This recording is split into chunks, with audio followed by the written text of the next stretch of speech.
knowing where these key pieces are within the project that you can hit on to really make sure that you're driving value. And what that means is sometimes choosing to not fight some of these battles when someone wants to move a button somewhere and it doesn't, work with the UI, or they're making a suggestion that really shouldn't work. But in order to win that larger prize, you kind of have to let go of some of this stuff. And I think this is a huge difficulty with a lot of creatives and a lot of director level people, or people that move from more of an actionable side of things to more of the director level, is like, I need to let people do what they're going to do.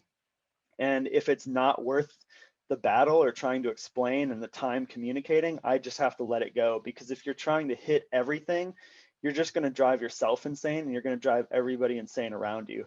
So sometimes it's like, in order to push those little things off, in order to win the bigger prize and keep things moving, you just have to choose your battles. And with this one, I've kind of already spoken on some of these other things.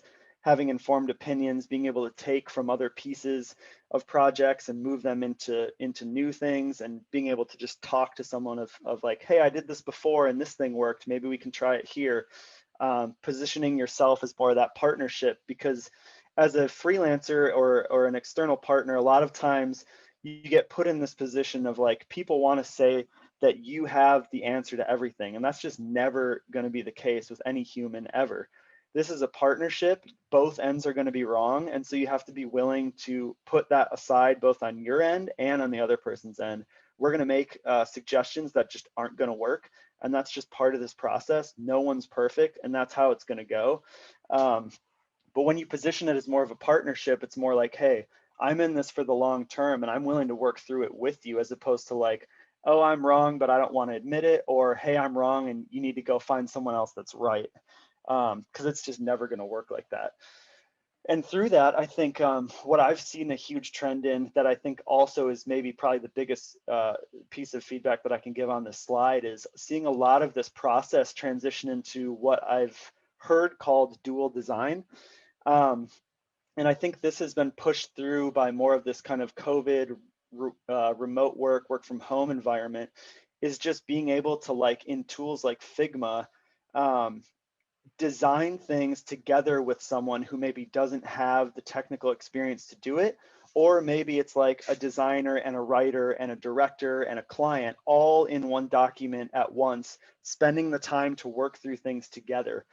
And this is like, let's say we're working on a website. I'll give a tangible example.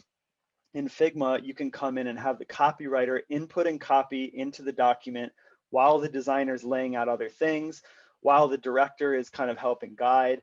And then you can kind of present that to a client and make changes on the fly while it's happening. And it's great because you can have this conversation that leads to a partnership while you're all in the work creating it on the spot, as opposed to having like 3 or 4 meetings over the course of a week, and then you have to work between the meetings, and then maybe you didn't hear someone the right